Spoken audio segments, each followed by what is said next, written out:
Endoscopy, colonoscopy দুটি পরীক্ষা পদ্ধতি, কিন্তু মানুষ আতঙ্কিত। যখন আপনি ডাক্তারের কাছে গেলেন, আবার চিকিৎসকের কাছে গেলেন, ফিজিশিয়ানের কাছে গেলেন, সার্জনের কাছে গেলেন, আপনাকে অ্যাডভাইস করে পেটের কিছু রোগের বর্ণনা করলেন, আপনার বয়স 40-এর ঊর্ধ্বে, আপনার খাওয়ায় অরুচি এসে গেছে, আপনার খাওয়ায় রুচি আসছে না, খাইতে পাচ্ছেন না, পেটে ব্যথা, পেট ভিস করে, অল্প অল্প খাইলে পেট দম দিয়ে ফুলে ওঠে, বুক জ্বলে, বুক চিতে হয়, টক ঢেকুর ওঠে। এই রোগের বর্ণনাগুলো যখন আপনি আপনার চিকিৎসকের কাছে দিবেন, তখন চিকিৎসক আপনাকে বলবে, ইয়েস, আমার পাকস্থ প্রবলেম হয়েছে, গ্যাস্ট্রাইটিস হতে পারে, গ্যাস্ট্রিক ইরোশন হতে পারে, আলসার হতে পারে, ক্যান্সার হতে পারে। আপনাকে পরীক্ষার জন্য অ্যাডভাইস করবে। তার মধ্যে একটা পরীক্ষা পদ্ধতি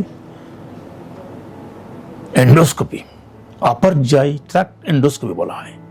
এই আপার জিআই ট্র্যাক্ট এন্ডোস্কোপি দিয়ে আমরা ইসোফেগাস থেকে শুরু করে ডিওডেনাম পর্যন্ত অংশে কোথায় কি লেশন আছে, ইরোশন, আলসার, ক্যান্সার, নর্মাল, ধরার একমাত্র যন্ত্র। আমরা আমাদের কাছে রোগীরা আসে, এসে বলে, যখন এই রোগের লক্ষণগুলো বলে, আমরা বলি এন্ডোস্কোপি করেন। হ্যাঁ, এন্ডোস্কোপি, লাভ দিয়ে ওঠে। সঙ্গে দিকেও থাকে, স্বামী থাকে, বাপ থাকে, মা থাকে, ভাই থাকে, বোন থাকে, সঙ্গে সঙ্গে না, এটা করা যাবে না, এটা না করলে ডাক্তারের কোনো ক্ষতি নাই, ক্ষতি আপনার। কারণ আমাদের পাকস্থ রোগ তো বাসা বেঁধেছে, অ্যাডভান্স হবে এবং আপনার জীবন হানি করে দিবে। তাহলে ছোট পলিপ আছে, ছোট পলিপ আছে, পলিপটা আপনি এন্ডোস্কোপি না করার কারণে পলিপটা কনভার্ট হলো ক্যান্সারে, এবং ক্যান্সার আপনার পাকস্থ খেয়ে ফেলবে। তারপর ডাক্তার যখন আসবেন, তখন বললে পাকস্থ ক্যান্সার হয়েছে, কাটেন, সার্জারি করেন, কেমোথেরাপি দেন, আপনার আয়ু তো কমে গেল। তাহলে আপনি কী করবেন? ওই রোগ নিয়ে কি বসে থাকবেন, নাকি আপনার চিকিৎসকের পরামর্শ অনুযায়ী আপনি এন্ডোস্কোপি করবেন? এটা কোনো ভয় নাই কোনো রকম। এন্ডোস্কোপি কীভাবে করি? এটা হলো জ্ঞান রেখে মুখের মধ্যে বড় পাইপ ঢুকে নয়, ব্যথা করে না, অস্বস্তি বোধ হয় একটু, গলা দিয়ে যখন যায় তখন অস্বস্তি, কারোর ব্যথা লাগে না। কিন্তু মানুষ আমরা মোরাল কাপড়িতে স্প্রে করি, জাইলোকেন জেলি দিই, তারপরে দেখি ওখানে এন্ডোস্কোপি করে আমরা দেখি যে ওখানে কিছু আছে কিনা। যদি না থাকে তাহলে সুখবর, আর যদি কিছু থাকে, একটা পলিপ থাকে, কেটে দেন, তাহলে ক্যান্সার হবে। যদি আলসার থাকে, বায়োপসি নেন, বেলনেস লিঙ্ক যাচ্ছে কিনা দেখেন। আর যদি গ্রোথ হয়ে যায়, ক্যান্সার লাইক গ্রোথ হয়ে থাকে, বায়োপসি নেন, দেখেন ক্যান্সার কনফার্ম করেন, তারপরে সিটি স্ক্যান করেন, স্টেজিং করেন, তারপর চিকিৎসা যান। সুতরাং এন্ডোস্কোপি অবশ্যই আপনার করতে হবে। এন্ডোস্কোপি ছাড়া আপনার পাকস্থ রোগ নির্ণয় হবে না, ডিওডেনাম রোগ নির্ণয় হবে না, ইসোফেগাসের রোগ নির্ণয় হবে না। এন্ডোস্কোপি অবশ্য করণীয়। আর কোলোনোস্কোপির বড় ধরনের পরীক্ষা পাইপথ দিয়ে করা হয়।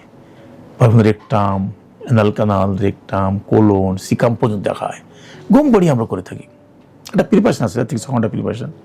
সমস্ত কোলনকে মলমুক্ত করে, ওষুধ খাওয়াই মলমুক্ত করে, ঘুমের ইঞ্জেকশন দিয়ে আরামদায়কভাবে করা হয়। কী রোগ নির্ণয় করা হয়? পলিপ নির্ণয় করা যায়, ক্যান্সার নির্ণয় করা যায়, আইবিএস বা আইবিডি আছে কিনা, আলসার কোলাইটিস, ক্রনিক ডিজিজ আছে কিনা, টিবি আছে কিনা, লিম্ফোমা আছে কিনা, এগুলো নির্ণয় করা হয়। এবং এর মাধ্যমেই আপনার রোগের চিকিৎসা দেওয়া হয়। যদি রোগের চিকিৎসা দিতে আপনি সুনির্দিষ্টভাবে রোগের চিকিৎসা চান, কোলোনোস্কোপি করতেই হবে, কোনো বিকল্প নাই। অনেকে বলে আমার খাইলে পায়খানা হয়, খাওয়া মাত্রই পায়খানা হয়। আমরা বলে থাকি আপনার হয় আইবিএস আছে, নাই আইবিডি আছে। বুঝতে গেলে আপনাকে কোনো কিছু করতে হবে। অনেকে বলে যে আমার ক্যান্সার আছে, আমার পাইলস আছে, এরকম বলে সেখানে আপনাকে কোলোনোস্কোপি করতে হবে। পাইলস থাকুক, আর ক্যান্সার থাকুক, আর ফিশার থাকুক, ফিস্টুলা থাকুক, আর আলসারেটিভ কোলাইটিস বা ক্রনিক ডিজিজ থাকুক, টিউবারকুলোসিস থাকুক, যা থাকুক না কেন, আপনার টিস্যু নিতে হবে এবং টিস্যু ডায়াগনোসিস করে আপনাকে এস্টাবলিশ করতে হবে যেখানে আপনার রোগ রয়েছে। এবং সেই রোগ নির্ণয়ের জন্য একমাত্র পদ্ধতি হচ্ছে এই কোলোনোস্কোপি। লোয়ার গার্ড দেখার জন্য অ্যানাল কানাল থেকে সিকাম পর্যন্ত দেখা যায়।